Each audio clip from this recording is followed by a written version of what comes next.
Hello everyone, this is part 10 of What If Naruto Trained with the Akatsuki, and I hope you guys enjoy this video and to like, to subscribe, to share, and check out the playlist, to see more comment down below. Now let's start the intro.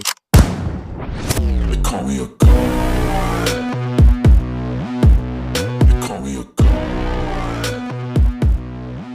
They call me a god. Join my membership, the perks are great. It's in the description. It is possible to obtain Naruto without a fight. We simply have to plan for it correctly. The most important things we have to watch out for is that they do not follow us back to the base or we'll be in real trouble. So here's the plan. We will infiltrate the base and you will automatically use your blood limit, while I, on the other hand, will grab Naruto fighting as little as possible. You will be the main distraction. Don't consider this a fight, because if it was, then death would be involved. Our goal here is to get Naruto and to escape safely, not to wage a war. Once I have Naruto, we will both leave the base and split off into two different directions. I will place Naruto's body where we just fought a few hours ago, and you will take a huge detour and pick him up and drop him off behind a boulder exactly 2 miles north of that. Then you must go straight to the base. Anybody following you after that amount of time will be KO if they're dumb enough to venture inside our base. I will take an even longer detour and head for that boulder where I will pick Naruto up and take a second detour and head back to the base after that. Haku explained. This plan is very crucial, so don't mess it up or our leader will KO you. Are you sure you can outrun him for that long? Saru asked. I've had years of experience of doing this, Saru. Please do not question my plan. I can outrun him for weeks if I really needed to. But the Akatsuki is in very bad condition at this current point in time. So chances are they are not trying to extract Naruto's demon just yet. That will make it even easier on us. Don't forget this plan and make sure you drop Naruto's body off exactly where I told you. Are you sure you can outrun them? Haku asked. Saru smiled. I'm sure. I've practiced my speed and endurance for so long that I have no doubts about this. Very well then, let's begin. Go! Haku shouted as they both ran into the Akatsuki's base. It's probably unguarded because they had no time to set up any traps after they got back. Haku explained. Sure enough, there was the Akatsuki. All of them had been rid of Q's jutsu that he had placed on them. However, they were all completely exhausted and were discussing the future of their organization. Akuma was our leader, but he was taken out completely. Itachi said, listen, I know we are an organization composed of S-rank criminals, but that other organization is definitely something else. They can't be human. How can it be that Akuma was taken down so easily? Hiden asked with a worried tone. We don't know, but what Itachi says is true. Akuma was found pinned to a tree trunk with his very own sword. The 10 of us only fought 3 of them, and we had 2 casualties. The shapeshifter that we fought was extremely skilled as well. I couldn't have taken him out without Itachi. Hinata confirmed. The important issues at hand are, first we must get ourselves in place again. Just because the other organization is stronger than us, doesn't mean that we can't continue our plans. Kisame began. He's right. Kakazu agreed. We need to get organized, and we do that by selecting a new leader, someone with experience. I believe I can fill that part out. Sasori jumped in. I have always been the best among us.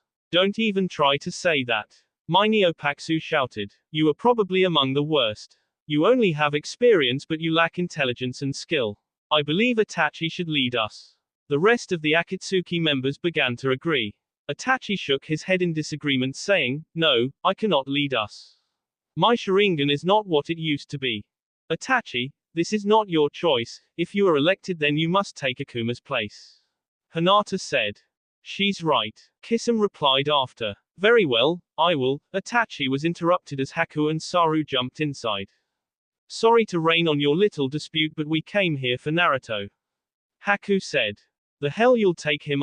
Hiden stopped speaking as a small ball of light went through his sea and sent him to his knees in pain, screaming. This isn't a game. You are in no positions to refuse. You may have us outnumbered, but we have you not only outskilled, but we are not tired as well.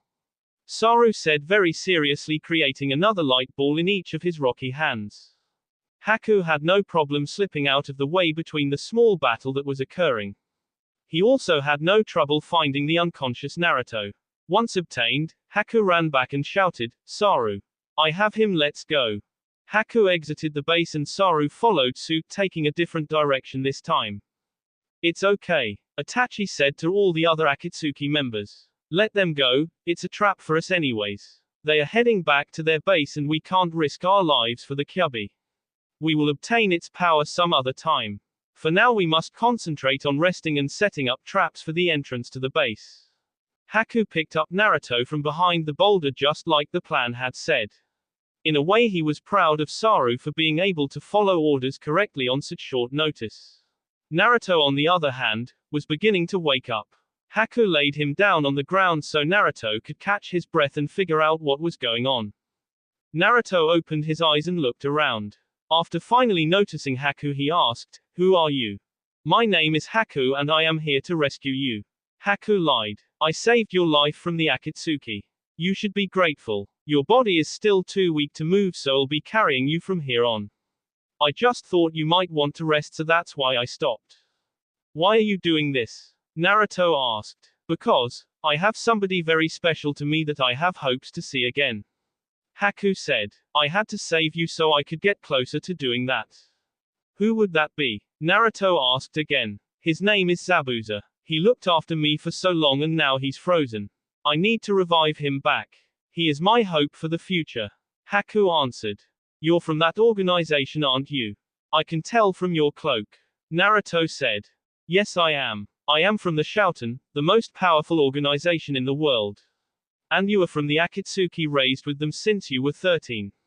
But recently you have not felt like you belonged so you left them and now they are out to get you." "I have done my research," Haku said. They began to have small talk, eventually leading up to no lies. Everything was out in the open. "What does everybody want with me?" Naruto asked as tears rolled down his cheeks. "I've always been a tool and nothing more to anyone. I only have one last person left alive that I care about and I don't even know where he is. On top of that, you're taking me back to your organization where I will probably s." Haku couldn't help but feel pity for Naruto. But sadly, there was nothing he could do because in the end, Q would get his way and that was that. Things are going to happen so fast, that the world is going to change so much. For better or for worse I do not know, but I don't think there is a force on earth that can stop our leader. Not after he has obtained your power. I don't know if I should give you up to him. This decision could leave the world in chaos. On the other hand, if I didn't go back then they would find me and K me and then get your power, then T you and then K you and everybody you know for such disobedience. I suppose there is nothing I can do to prevent this. I will be taking you back now. We've been talking for about 3 hours now." Haku sighed. "You won't be taking him anywhere." A familiar voice appeared. Haku turned around to see Hinata with her sword looking fully recuperated. "I have to. You don't understand, it's not that I want to, but I must out of loyalty. I'm sorry but you can't have him," Haku said, standing up and stepping in front of Naruto, blocking Hinata's way. "You may be a member of the Shouten, but I will defeat you and bring back Naruto at all costs. His demon must be extracted. I too, do this of loyalty. I pledge my life to the Akatsuki and I don't plan to disappoint them. Hand over Naruto now and I will let you live," Hinata threatened. "I can sense you chakra level rising to an incredible level, one of the biggest I've ever seen, but it won't work against me. I am a master at chakra control," Haku said. "If you start this fight, I won't stop until you are S, even if you are a girl. I already said I won't let you take him, so I'm asking you now, please listen to me. Go back, and tell them you couldn't find him. It's better than losing your life," Haku said, standing tall. "Don't fight her," Naruto said tiredly. "She is stronger than you think. She has an unlimited amount of potential. Every fight makes her so much stronger. Have faith in me. I am not as weak as I am peaceful. The warrior within me is not to be underestimated," Haku explained. "Step aside," Hinata said through gritted teeth as she clenched her sword tightly. "No," Haku said. "Very well, then so be it. You shall s in this battle, but don't forget that I gave you this choice," Hinata said, rushing at Haku with her new sword that Bushi had gave her in her previous fight. Kiran sat on a small rock inside the base, very pensive and silent. He stared into nothingness as 8 entered the room to sit by him. Kagai had finally fixed 8's body so that he was returned completely back to normal. What are you thinking about? 8 asked. Is it about your brother? Kiran said nothing. I keep thinking about the battle as well. I fought the famous Itachi with the Mangekyo Sharingan and a teenage girl with a sword. It's amazing how their teamwork covered each other's weaknesses. That girl was much stronger than I thought. I went easy on him, and she pulled off a move so strong that it was able to S me in half. Can you imagine? She was able to see through my metallic skeleton. Next time I fight her, I won't be going so easy. 8 said. How did your fight go? I keep asking myself if it was right to K him. Kiran said sighing. Now I'm the only one left of our clan. He had more potential than me. But I trained harder and for many more years. That is the reason why I was able to achieve my ultimate form. He was not so close to unlocking it, but he wasn't too far off either. Maybe I should have let him live so then when we fought again we could. Kiran was interrupted by 8. What's done is done. There is no point dwelling on the past anymore. To be a great shinobi you must S many things. Dwelling on the past is one of them. The past is there to remind you of your mistakes, so that way you won't have to make them again. The past is there so you can visit your memories in the middle of the night, and be proud of what you've lived, of how you've lived, not regret what you've done. He was your brother, but the Shouten is your family now and will be forever. Q is proud of what you did, I can see it in his eyes and face. I know that deep down he is extremely happy that your loyalty to him is greater than your loyalty to your brother. I don't think he will ever question you again because you went on with it and K Akuma when you could have let him escape without anyone knowing. You made a decision back there, and I know that it was the right one. 8 said, patting Kiran on the back. I hope that you are right. Kiran said. Where is our leader now? He's in the chamber looking at his body. He's probably reminiscing or something. 8 replied. Things are going to go much faster now, aren't they? Kiran asked. It seems Q is really planning to take action after all these years of waiting. I think that seeing the new threats that have arrived have caused him to rush things. Threats? Like what? Like the Akatsuki. Now that we have K off a couple of their members, they are sure to be aggravated by this. I believe that Akuma was the leader as well. So this will definitely cause some chaos between them. They will try to take us down because we are a threat to them as well. They are trying to capture as many demons as they can so they can use their power for something. That poses a threat to us because Naruto has the Kyuubi inside him. They want to take it and that would spoil all our plans. Kiran explained. Also there is Orochimaru and his spies. I know he has many but you can never be too sure. We must be careful of him because we do not know what he is planning. Then why don't we simply take them all out? 8 asked. Because that would be foolish. We could jeopardize everything we have worked for just because of that. Q thinks with his head, not with his passion for B. He is a smart and worthy leader. As I said before, things are going to move fast at this point. We can only hope that the wind tosses the rag our way. Swish. Hinata's sword managed to S Haku's cloak as he dashed away from her strike. Amazingly, the rip that made in his large black cloak healed itself up instantly. That was a close one. If I had stayed a little longer then I would not be alive this very moment. I really do suppose you are going to try to K me. Haku said. Hinata didn't wait for Haku to say anything else, she dashed at him like a piece of gum on a shoe. However, her hundreds of attempts to strike him were useless since he was dodging them with extreme caution. She didn't even get to pierce his cloak again. After a few minutes of chasing Haku around, she stopped to take a breather. She stood there gripping her sword with both hands, breathing heavily as she glared into her opponent's eyes with fury. Haku on the other hand was panting just as much. So you really are serious about this fight? Then I better get serious as well. Just as he said that, his cloak dispersed and reformed itself into a large black square blanket behind him. What is that? Hinata asked. This is not a cloak as you thought it was. It is composed of thousands of poisonous needles that I can control with my chakra. Every single time my cloak moved, even with the wind, was me controlling it to fool you all along. So you see, I control this cloak all the time, therefore my chakra control is beyond that of most shinobi. That is how my cloak was able to heal itself once you see it. You on the other hand are left-handed. I can tell by the way you grip your sword's hilt tighter with your left. Your footwork is also excellent, just like your graceful sword techniques. However, I have studied all of them, so there's not much of a chance that any of those regular blows will be able to hit me. My needles also work as a shield, so it is in a sort of sense an ultimate protection. Be careful not to get poked by one of these, because a single one of them will KO you within a few hours. So imagine how fast I can KO you with all of them. The beginning of a fight is always analysis. You should know that if you were a skilled fighter. Haku said. Why would you tell me this? It seems to me like you're giving away all your secrets to win. Hinata said. I am merely giving you a heads up of what you are dealing with. If I didn't, then you'd be this instant, and that wouldn't be much of a fight now, would it?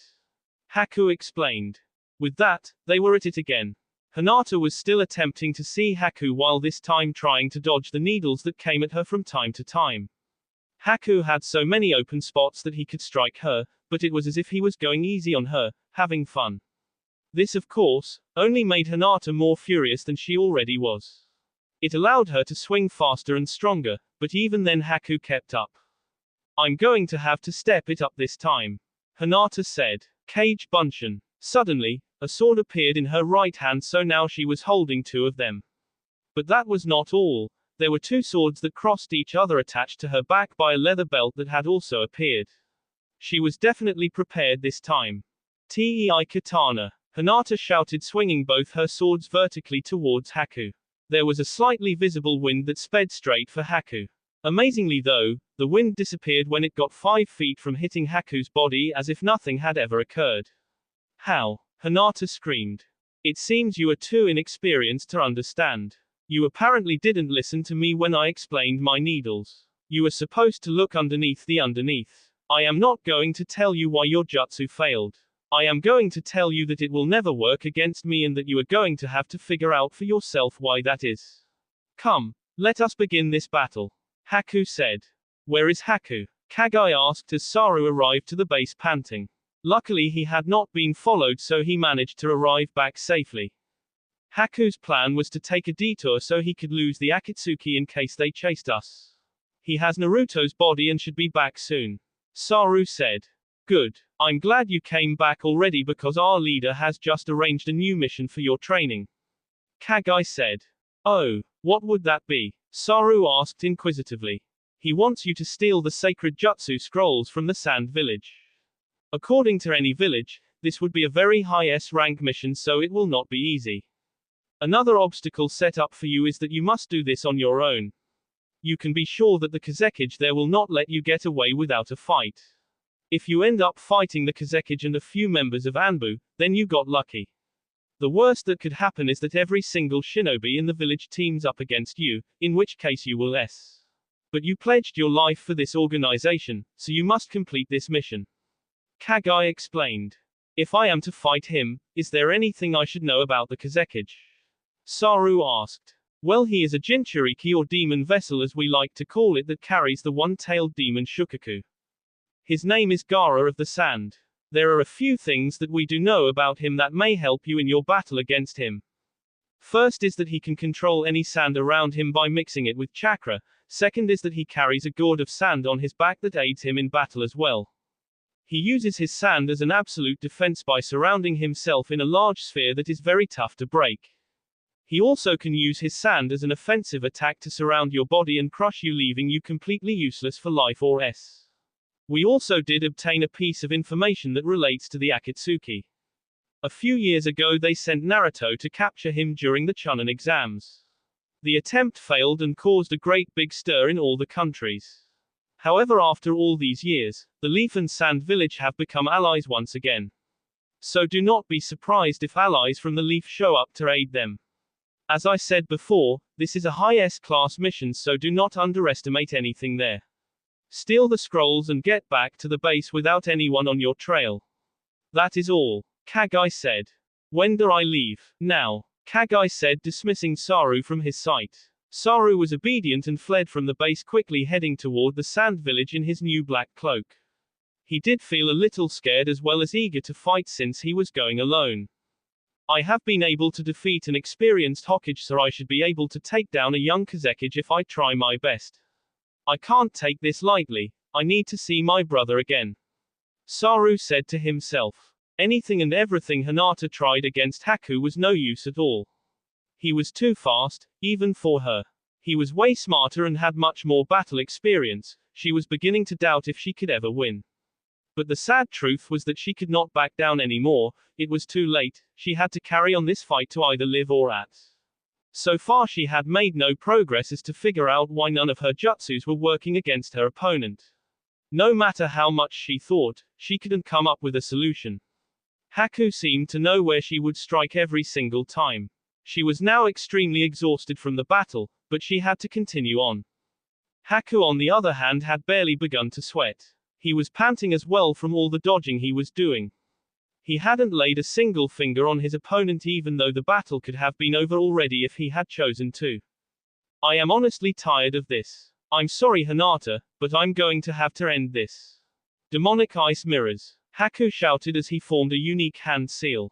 Suddenly, the air became cold, and the wind became sharp. Mirrors made of ice began to form around Hinata. The ice took rectangular shapes that ultimately formed a dome around Hinata. Haku was somehow in one of the mirrors of the many around her. This is my clan's blood limit. It has been a while since I was forced to use it. I simply am using it now to show you how much you still need to beat me. Prepare to feel pain. Haku said as he suddenly disappeared and reappeared in a different mirror on the opposite side. In doing this, Hinata fell back as she felt a force into her face and send her down to the floor. She looked back at Haku in the different mirror. These mirrors allow me to travel within them with such speed that human eyes cannot follow them. I simply appear to them as a blur, but what I am doing is punching you every time I move from mirror to mirror. The next time won't be a punch but as. Hinata was now completely alert as well as furious from being toyed with so much. She hadn't been taking this battle lightly, but apparently Haku had. This in turn only infuriated Hinata to the maximum. Her adrenaline pumped through her veins that she could tell what was going on all around her. This time, she was ready for Haku. Swoosh. Haku switched mirrors in attempt to Hinata with a needle he pulled out of his long hair. His attempt failed as Hinata dodged it completely. It's amazing that you were able to do that. Haku complimented Hinata. Hinata didn't wait around to listen to her opponent. The first chance she got, she ran to the nearest mirror and struck it the hardest she could with her sword. Haku laughed as nothing happened. This isn't regular ice. It's going to take way more than that to stop it. But it seems that all of your jutsus have not been working lately. Apparently, you have not figured it out yet. Since you're about to I will tell you. The first strike that you took against me, you managed to see my cloak. The whole truth is that I let you do that. I did that in order so that I could attach as many needles as possible to the blade of your sword without them being noticeable. Since you hold the sharp part of the sword outwards like a regular sword fighter does in order to see, you didn't notice the needles stuck to it since you were only able to see the back of your sword. Since they were attached, I was able to even control where your sword would strike without you knowing. Your sword even changed the course you intended it to go. My needles were able to slightly change the location of where you would have regularly struck your sword. It was a very inconspicuous technique and it worked after all. I told you in the beginning, remember. You must look underneath the underneath. Hinata was speechless. Such wit was used with such a simple weapon. Haku really was above her level, and it was now that she realized it. So it seems I will have to go all out in order to take Naruto away. Hinata said. However, the situation was that she didn't even care about retrieving Naruto anymore. Her passion and loyalty went all to focusing on the battle. Nothing else mattered. What she couldn't understand was why Haku was risking his life in the first place for someone he didn't really even know. That was what confused her most of all. She had one plan left to defeat Haku and get her out of the situation she was in. She could feel her chakra level rising to new heights. Now was the time to win. She raised her sword high in the air with the point tilting straight upwards as she said, Shidinasan no Jutsu. The jutsu was quick. Lightning appeared and struck down close to Hinata's body. Before the lightning bolt could hit the ground, she swung her sword with as much force as she could, saying, Bushi no Jutsu. The force of the technique caused the orange glow of power to mix with the lightning that was coming down. They joined together to form an ultimate strike, flying towards the ice mirror that Haku was in. The new technique shattered Haku's ice mirror and sent him flying to the ground near Naruto covered in his own bi. Hinata had no more energy, but she was strong enough to keep awake. The ice mirrors disappeared instantly and she rushed over to her dying opponent. There lay Haku, who only wanted one thing, to see his master Zabuza again. But that would never happen since he took his last breath to say, a battle well fought, and an opponent completely worthy. Take Naruto, you earned the right to claim him. Hinata was just about to lift the blonde boy's body until she felt a sharp pain surge throughout her entire body. Suddenly she felt cold and began to perspire greatly. Her whole body felt weak and in pain, she even had a headache. Haku smiled, showing his bee mouth. So you are starting to feel the poison, huh? It was when you felt that I punched you in the face. What you didn't notice was that I stuck a needle into your N. The poison has probably already gotten into your bee and is KU as we speak. You will within half an hour a cold and painful death. I don't mean to be so cold-hearted, but I cannot simply allow you to jeopardize my mission. You should hurry and get back to your base if you have any hopes of living. Forget about carrying Naruto because in a few minutes you won't even be able to walk yourself. Hope for your sake that the Akatsuki can save you before it's too late. Goodbye, Hinata. Again, I don't mean to be cold-hearted, but I cannot allow for you to take him no matter what. With that, Haku laid his head back and breathed no more. Naruto's eyes began to tear. Why are so many people dying because of me? What does everybody want with me? Hinata couldn't wait around to hear him out. She could only dash off towards the base in hopes that she would make it. Naruto was now mostly fine and rested. He was still weak, but he would manage to get around after this. He didn't have to sit alone crying for too long, because soon enough, an unexpected guest showed up. I never thought I would see you sitting on the floor looking like a helpless person, Sasuke said, looking down at Naruto. Naruto stood up facing Sasuke as he wiped his tears from his face. Sasuke was taller than him, and he had been training with Orochimaru for 3 years. I thought the next time that I saw you, that you would be thanking me, Naruto said. I do thank you, and I will show you now how much I've improved. I've surpassed even you, Naruto, Sasuke said, standing tall. He was wearing a white shirt that had the Uchiha symbol on the back. He wore dark pants and he had a sword in its sheath behind him tied to his waist. He slowly unsheathed his sword and held it in his left hand. How would you know if you've surpassed me? Naruto asked. We have never even fought. I can now tell how strong a person is by simply looking at them for a few minutes. And I can tell you now, that I am stronger, Sasuke said, getting ready to fight. Don't get so why. I am not even fully rested, Naruto said. But if this is what you want, then don't expect me to hold back on you. After all, I did show you how to get this strong, and now you want to J me. I'm not going to let this pass. Naruto, you don't have a choice to even go easy on me. You cannot afford that here, go all out, or you will faster than I want you to, Sasuke said. It doesn't matter what you say, all what matters is what you do. Prove what you so proudly say, show me how much you have become, Naruto said, standing tall. Boom, boom, boom, boom. Naruto was amazed at the speed Sasuke swung his sword. It caught him off guard so much that he barely had time to block. Managed to block every single but tripped over himself in the process. He fell flat on his bottom looking up at Sasuke, who had been able to give Naruto a small C across his C. Sasuke only smiled. He gave no time for Naruto to recuperate. Boom, boom, boom. Naruto dashed out of the way as Sasuke attempted to end Naruto there. This is just the beginning, Sasuke said, chasing after him. Sasuke swung his sword vertically, attempting to decapitate Naruto, who ducked, dodging the swing. Sasuke, already anticipating the move, drove his knee upwards towards Naruto's sinking head. Naruto was not well rested, but his reflexes were just as good as ever. He blocked Sasuke's knee with one hand and blocked Sasuke's fist coming at him from the side with the other hand. Naruto pushed off of Sasuke, flying back a few feet, panting. Sasuke was completely fine. Before Naruto could react, Sasuke was behind him in no time. It was then that Sasuke grabbed the end of Naruto's long hair, pulling his head backwards so Sasuke could speak in his ear. You're a man, Sasuke whispered with a smirk on his face. Naruto whipped out a kunai and s the back of his hair off in order to escape Sasuke's grasp. Well, it appears that you gave yourself a haircut, Sasuke said, chuckling a little.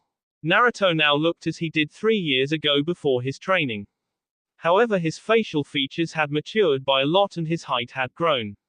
He was a few inches taller than Sasuke. As I said before, I can already tell that you are no match for me, Sasuke said. Alright, fine, Naruto said. I will KO you. With that, Naruto's face became as serious as death as he glared a sharp glare at his opponent. He was now taking the battle seriously after realizing that his life really was in jeopardy if he didn't try. The battle so far had been nothing but taijutsu and Naruto was already exhausted. Sasuke was barely panting and he was the one chasing Naruto all around. It seems as if you are worried that you will not be able to take me, Sasuke said. Let me make this easier, Chidori current. Suddenly, electricity seemed to be everywhere. It was inevitable and Naruto fell to the floor in pain. He stood up slowly, all beat up. What is wrong, Naruto? Sasuke asked. Naruto wiped the bee from his chin and smiled. You don't understand, I'm trying to hold back the demon inside me. The seal is broken and he could be released at any time. I'm doing this for your sake. I plan on containing the Kyuubi as best as possible, because nobody would ever be able to tell it was your body that was destroyed if it got out. It is harder than it looks, Naruto said. Release it. The stronger you are, the better. I want to beat you at your best, Sasuke said. You don't understand. If I release it, it'll be so hard to regain control, especially since I don't have the seal anymore, Naruto said. Well, in that case, I will force you to release it, Sasuke said, dashing at Naruto once more. Despite the gash Sasuke was able to inflict on Naruto, he managed to dodge most of it. If he had not moved, his body would be now in 2 pieces. Naruto jumped back as his bee splattered on the ground. Sasuke dashed straight in front of Naruto and s at him with his sword. Naruto took 2 steps back as he avoided the attack easily. Sasuke smiled as Naruto's feet suddenly became tied up together so that he couldn't move his legs. Naruto was now still in one location, vulnerable to any of Sasuke's attacks. However, Naruto still had his arms. You stepped right where I wanted you to, Sasuke said. Uchu no jutsu. Sasuke held out his hand that had his 5 fingers spread apart. Black forms of chakra appeared at each of his fingertips and developed into small dark spheres. They then flew at and positioned themselves around Naruto. Kai! Sasuke screamed, forming one hand seal. It seemed as if each of the black spheres imploded. Naruto felt gravity pull him from all angles and felt as if his body would be ripped apart. He screamed in agony as he struggled to move an inch, but the effort was futile. The gravity from each implosion was too strong for him to even budge. Naruto could feel the rage inside him. He needed to finish things, and there was no way to do that in his position. First of all, he wasn't even fully recovered from the weak state that he was in. Second, he struggled to keep the Kyuubi inside, however now the Kyuubi was stronger than ever inside him, dying to be let out. Naruto knew that if he didn't allow himself to turn demon now, then he may never even have a later. Red chakra engulfed Naruto within a matter of seconds as he allowed his inner demon to take control. His eyes turned red and his nail grew long. This is what Sasuke was hoping for. Naruto's new chakra alone deteriorated the implosion portals. They were gone, and Naruto's gash on his arm was completely healed. Sasuke didn't wait any time to attack. He appeared behind Naruto attempting to decapitate him. Instead, Naruto whirled around and smacked Sasuke in the side of the face, sending him flying through many trees. Sasuke fell to the floor but got back up quickly. He looked straight ahead at his raging opponent who was now walking towards him. He could feel the K intent so strong that his knees were about to buckle. His fear gave him power and excitement for the battle. I can see you decided to take me seriously, Sasuke said as he released his curse seal. Marking spread all throughout his body and gave him 10 times the speed and strength he had before. His eyes turned black with yellow pupils. Sasuke's curse seal made no difference in the battle whatsoever because before he could react, Naruto disappeared and reappeared above Sasuke's him into the ground, creating a large crater, destroying many trees. Sasuke got up quickly again, this time activating curse seal level 2. This time his whole body changed. His skin grew darker and his hair turned white. He grew wings from his back and stood strong against his opponent holding his sword. Naruto's chakra seemed to have a mind of its own as it took the form of a large demon that blasted a huge sphere of red chakra at Sasuke. Sasuke covered his body with both of his wings as they collided with Naruto's attack. At the end of it, the crater was larger and Sasuke's wings were blown off and his back was full of His body, however, was fine. Sasuke knew he had to do something fast for Naruto's chakra was already blasting another sphere of red chakra. Sasuke formed hundreds of hand seals within a few seconds shouting, "Chigiri Kanagoto." The next thing that happened was that Sasuke's body in Curse Seal Level 2 form seemed to rip as a new body tore through it. The new body went through the chakra blast as easily as it came out from Sasuke's body. The old body fell to the floor and turned to dust instantly. The new body stood there as Naruto took a good look at his new opponent. This new form was simply Sasuke in a more muscular build. His hair was short and was spiky. He held no weapon in his hands at all. He only wore pants and his muscular upper body showed the tattoo clearly on his back. The tattoo on his back was a large phoenix that completely covered it. It was glowing red as were Sasuke's eyes. This, Sasuke began sounding as if 1,000 Sasukes were speaking all at once, is my ultimate form. Curse Seal Level 3. Sasuke ran up to Naruto and punched his face, send Naruto flying elsewhere. Naruto fell completely normal without his demon chakra. He got up, feeling perfectly fine. What did you do? Sasuke asked, catching up with Naruto. I regained control. Naruto said, I want to fight you in your strongest form without my demon. I will show you that I can still beat you. Sasuke, you still have much to learn, so please don't make the mistake that you can beat me. Kuchio's no Jutsu. Naruto put both hands down on the ground, summoning a large lump of white clay. I have not used this strategy for so long. Hairiguchi no Jutsu. Naruto screamed as he raised his right hand high up in the air. Naruto's palm suddenly opened in the middle to reveal teeth and a tongue. Naruto now had a small mouth in the middle of his hand. He began immediately by placing his hand right on the large boulder of clay that was 3 times taller than Naruto. Sasuke only waited a few seconds before he charged at the occupied Naruto. He attempted to punch Naruto, but Naruto simply stopped eating the clay with his hand and immediately created a clay shield that he now held with his left hand. He was able to block Sasuke's attack with his clay shield and began his process of consuming the boulder once more. Sasuke's attempts to lay a single attack on Naruto all failed as Naruto blocked them. But his efforts were not useless, for after a few minutes, the clay shield fell to pieces. By that time, Naruto was ready and had consumed enough clay. I'm ready, Naruto said, are you? Sasuke didn't answer him. Instead, he dashed at Naruto, swinging his leg at Naruto's face. Naruto grabbed Sasuke's leg and attempted to use Sasuke's chin. Sasuke dodged the punch and wrapped his hand around Naruto's and see him with all his might. Naruto fell to his knees from the lack of oxygen. All he could do was grab Sasuke with his right arm and chew through his muscle. Sasuke let go immediately to avoid any serious injury, but not without taking a chunk of Naruto's skin first. Naruto now had a large wound in his end that was severely. He took his left hand and healed the wound to a small scab before continuing his battle. He stood up and stared at Sasuke as he took the chunk of skin he was holding and ate it. Naruto put his hands together to form a few hand seals, shouting, Nendo Bunshin no Jutsu. Suddenly, a Bunshin of Sasuke appeared, except completely pale like the color of the clay.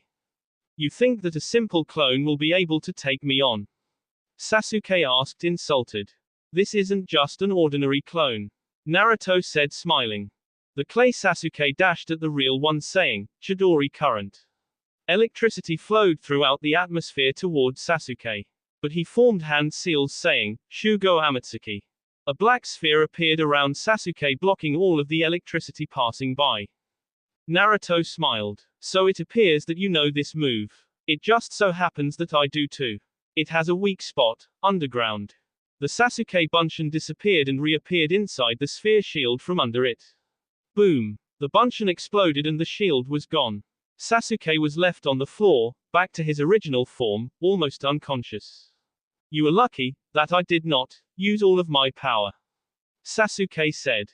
It doesn't matter, Naruto stated, walking up to his opponent. It's over for you. Sasuke closed his eyes, slowly accepting his deathly fate. After a few seconds of waiting, he opened his eyes once more and looked up at Naruto. Why don't you K me? Sasuke asked. There is no point in me doing that. It serves me no good to K you, so why should I do it? I'm not a coward, I'm not afraid to show mercy. I know that after this, you will not only get stronger for Itachi, but get stronger to beat me as well. Even though I know this, I still do not K you, it's because I am not a coward. I am not afraid of a fight. The better challenge you can bring me, the better. Just make sure the next time to talk so much trash that you can back it up. We're done here, Naruto said, walking away from the battle. Sasuke was left alone, wondering what right after all. Naruto was feeling even worse than he had begun. After releasing the Kyuubi twice, his body was exhausted and he could barely stay conscious. However, despite his tiredness, he could feel the powerful presence near him. He stood still, alert as a cat. Don't be so afraid, Naruto. Ketsu said as he stepped out from behind a tree and greeted his brother with a hug. I knew I would find you. Ketsu, Naruto sighed. I must find a place to rest somewhere. Don't worry, we'll find one, just as soon as I can take care of the one who's been following me. Ketsu said.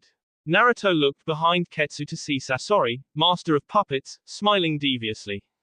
I don't understand what it is about you two, Sasori began. That lets you stay so close. I couldn't stand my family, so either I had to escape, or K them. Luckily, I decided to do both. Don't think you will survive this battle. Ketsu stated, leaving Naruto to rest on the floor. I won't let you harm Naruto. And we won't let you harm Ketsu. A familiar voice shouted as two figures jumped down from the treetops. Ru, Kyosuke, what are you guys doing here? Ketsu asked in amazement. Let's talk later, Ketsu, first we have to take this guy down. Ru said, halting the conversation for a later time. Sasori smiled, getting ready for battle. He was already in his original human form. This will be fun, he said. Kyosuke and Ru both prepared for battle as Ketsu and Naruto both went off into the distance to rest. Saru's first mission as a Shouten member, and he was nervous. He was worried for his life. He needed to get those scrolls and make it back alive. He wasn't sure how he was going to manage it. But one thing was definite, he needed to revive Sora no matter what the cost. If he needed to take down the whole sand village by himself to do it, then he would. He was just a few miles from the entrance and he could see it in range. He pondered on how to get in without making a large commotion. If he didn't K all the front guards fast enough, they would alarm the village, and then he would definitely be done for. It was when he reached the gate where he found his idea, Genjutsu. Each guard was caught within his technique without even knowing it. They didn't see Saru entering the village because the jutsu didn't allow him to. It looked regular all the way even after Saru entered the village. He wore a black cloak and underneath the night sky he could not be spotted easily. He knew that the scrolls were protected in the very middle of the village in a large tall building. He was able to enter the building inconspicuously, but the guards immediately spotted him when he walked in. He K'd the two guards in a heartbeat and proceeded to the top floor of the building where he entered a large room. The room was completely empty except for one man that stood with his back to Saru, facing out the window. Tied to his back was the scroll Saru was looking for. The man was in fact a teenager no older than 18. He had red hair that blew with the wind, and he crossed his arms and was very pensive. How did you know I was coming for the scroll? Saru asked, removing the hood from his cloak to reveal his head. The person turned around to reveal dark circles around his eyes, and a tattoo on his upper left forehead that said, "Love." I placed my sand all over the floor of the village. I don't know how you got in here without anybody noticing, but I knew you were coming as soon as you stepped your first foot into here. I didn't know what you wanted until I saw that you headed for this building which only holds one object of value, and that is this scroll. The man said. If I am not mistaken, you are the Kazekage of this village. Saru asked. Yes, I am Gaara of the Sands, and you are trespassing. Gaara said. I was informed that you would carry a gorge around your back. Saru stated. I don't need it this particular evening. Gaara said, being very vague. I'm going to make this simple for you. Gaara paused, awaiting Saru to finish his sentence. My name is Amatari Saru and I am here but only to take that scroll from you. I have no other purpose for being here. Saru said, telling the complete truth. Since you have not harmed anybody in this village except the 2 guards downstairs, I'm going to make this easy. You want this scroll for whatever reason, and I can't let you have it. But if you can beat me in this match, it's all yours. No Anbu, nobody else except you and me. How does that sound? Gaara offered. Now when you say to defeat you, what exactly does that entail? A fight to the death? Saru asked. Even easier, if you can land a punch to my face and make me fall to the floor a single time, I will gladly cooperate and hand over this scroll. Gaara said. I will accept your offer and I would like to add that you are very generous. Saru said, K should only be used as a last resort. Very well, let's begin. Gaara said, still with his arms crossed. Saru immediately removed his cloak to reveal the tight body suit that he just got from Kagai. I'm deciding not to take it easy on this one, he said, getting ready to fight. With that, Saru charged at his opponent, the Kazekage, and the battle commenced. Sasori didn't waste any time fooling around because he immediately started to transform. His puppet-like body seemed to change almost inside out, with few parts of his body shifting from one place to another. His head folded inside his C and his face covered the black hole where his N used to be. From his sides 6 more arms came out that extended to be around 10 feet long each. His legs opened up and joined together, extending outwards to from a very long tail. In the end, he seemed to be a cross between a human, spider, and scorpion. His 2 arms on the front were normal length, but he had 6 other long arms that he stood on, which gave him the spider appearance. His face faced forward from that spider position. Then it led to his long tail that thrashed around violently.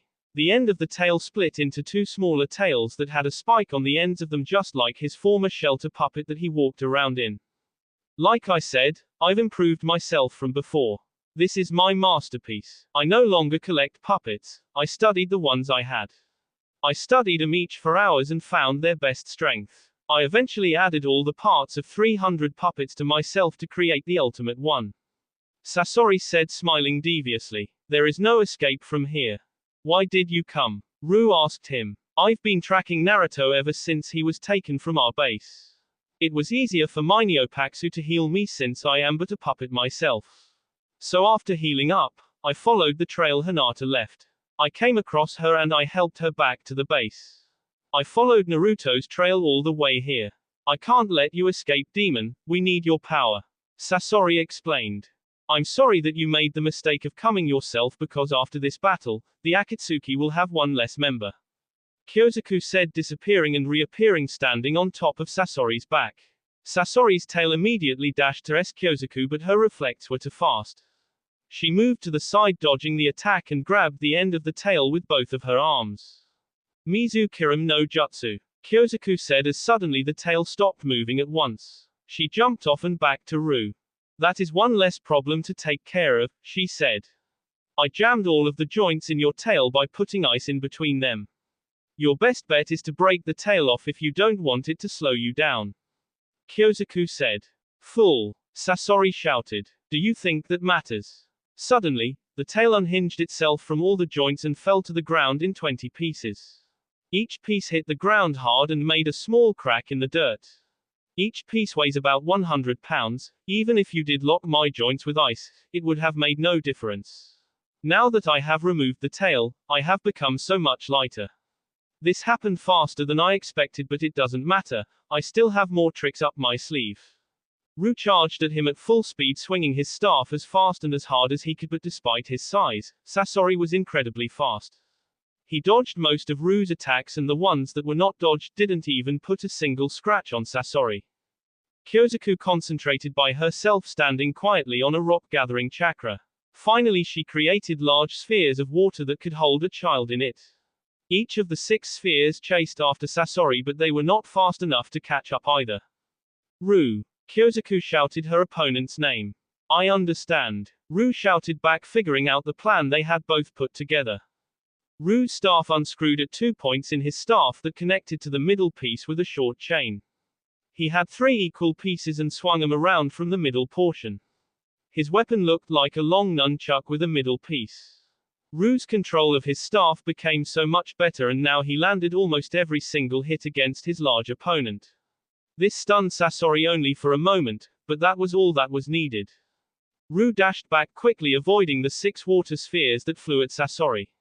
They connected, forming a large water sphere that held Sasori inside, simply floating there. Water prison technique complete, Kyosaku said. Kai. She put her hands together and the water prison imploded. This caused Sasori's body to cramp up together, but for some reason it did not shatter like Kyosaku and Ru had expected. Sasori fell to the ground and got back up, twisting his joints to reassure himself that everything was okay. Don't you understand? I have an ultimate defense. There is a weakness somewhere, and we will find it. Ru said, determined. Bam, bam, bam. No matter how many times Saru tried, he could not get past the barrier Gaara had around him. The sand blocked his attacks with such speed that there was no tricking it. Genjutsu didn't work either. No matter how hard Saru tried to get Gaara to crumble under whatever illusion he could come up with, it would never work. Gaara always dispelled himself from the jutsu too fast to cause even the slightest mental damage. Not only was his opponent intimidating by being the Kazekage himself, but he didn't even know if he was strong enough. He would have to use his blood limit. You're cheating, Saru said, gasping for air. No, I'm simply giving you a handicap. You haven't done a single thing yet, Gaara said, making Saru even more frustrated. Saru put his rock arms together and formed a light ball and controlled it so that it stayed just in front of him. Now was the time to attack. He rushed at Gaara head-on with the tiny light ball right in front of him as always. The light ball charged and went straight through Gaara's sand barrier directly at his head. Gaara was fast enough to dodge it so that the light ball went out the other side of the sand barrier. This was exactly what Saru had been hoping for. Kage Bunshin no Jutsu, Saru shouted, creating another clone of himself. The clone went straight to the back of Gaara's barrier where the hole was. Both Sarus reached into the holes that were created by the light ball and grabbed Gaara's hair with one arm. With the other arm they both placed it somewhere on the sand barrier that was a complete sphere. Haratsu, Saru simply said as the whole barrier itself exploded inside, sending both Sarus back. The Bunshin disappeared and the real Saru quickly stood up to look at his opponent. There was Gaara, lying on the floor badly from his sea. His skin was all cracked. It seems you even had another barrier beyond that barrier, Saru said, figuring it all out. The outside of your body is not even flesh, it's more sand, a stronger protection for yourself. Too bad it can't stand more than one explosion. Saru lifted Gaara up and punched him in the face. Gaara fell to the floor sighing. It's yours, you won. Now take the scroll and leave. Saru did just that. He removed the scroll from Gaara's back and left the sand village without anybody on his back. He returned to the Shouten base proud of his accomplishment. Nothing seemed to work against the so-called master puppet. Sasori was invincible in every area. He still did not have a single scratch on his whole body. Ru and Kyosaku on the other hand were beginning to wear out, but they could not let Sasori get to Ketsu or Naruto, who were resting far off from the area. Ru, I think you should take it up a notch, Kyosaku said to her ally. We're not getting anywhere and we're only tiring ourselves out. It's obvious that this tactic isn't going to work, so we have to use our better tricks. Ru nodded as spikes suddenly came out of the end of his staff. Now he could swing the two ends of his staff and it would cause much more damage. Bam, bam, bam, bam. 4 different holes in Sasori's belly were made. It looks like we're getting somewhere, Ru said, smiling. Sasori only smiled. I was waiting for you to finally cause some damage. Now it's time for both of you to see my better tricks. First tail, Sasori called out. Suddenly, Ru and Kyosaku heard a very peculiar noise coming from a few feet away from them. It was one piece of the tail that fell. Apparently, each of the 5 pieces of the tail were all puppets. The piece was the bottom piece that connected to Sasori directly, and it unfolded to become a large puppet turtle. However, this wasn't just a regular wooden turtle. Instead of a head and 4 legs, each of the 5 openings were tubes that looked like large cannons. The shell looked just like a turtle's shell and it was large and round. The belly of the puppet lay flat on the ground, unwilling to budge. Meet the first of my 5 puppets. Each tail that I call out is only stronger than the last. If you cannot beat this one with ease, don't even bother trying with the last two tails pieces. Now the question is if you can deal with this puppet, and me at the same time. Sasori said as he dashed at Kyosuke. Each of the 5 cannons shot kunai every single moment that Kyosuke or Ru stepped in front of them. It wasn't easy to dodge, especially since Sasori chased them into the shooting range many times. Ru tried breaking the large shell but in the end it was futile. Sasori laughed at Ru's attempts. Ha ha ha ha. That is my ultimate defense. You will never be able to destroy it. Boom. Before anybody knew it, Ru was in a cage. Sasori laughed once again saying, ha. This puppet machine doesn't just shoot kunai at my opponents. It has a tail that roams underground that looks for the opportune moment to lock up one of my enemies. Now I can take care of each of you one by one. Again, Ru could not break out of the cage he was in and now Kyosuke was all by herself to fight Sasori. Kyosuke, I can't break free. You're going to have to use that move. Ru shouted as Kyosuke dodged a few of Sasori's strikes. Alright, Shusui no Jutsu. Kyosuke shouted. It only took a few seconds for the forest they were in to fill up with water 20 feet deep. The water rose up from the ground and everyone was inundated. Kyosuke could see Sasori moving around in the water as if he were on land. But despite his swimming skills, he was much slower than before. This was Kyosuke's chance to attack. With all her strength, Kyosuke shouted inside the water, take game unari. Lion roar. With that, she screamed. Her voice was so powerful as each sound wave, enlarged by the water, traveled through the water and hit 3 targets, Sasori, Ru's cage, and Sasori's puppet. This was not all that Kyosuke's jutsu was capable of. Through the water, chakra began to form the shape of many lions. Each lion grew large and they all glowed with a bright blue. After about 50 had formed, they all charged towards the 3 targets with great speed and power.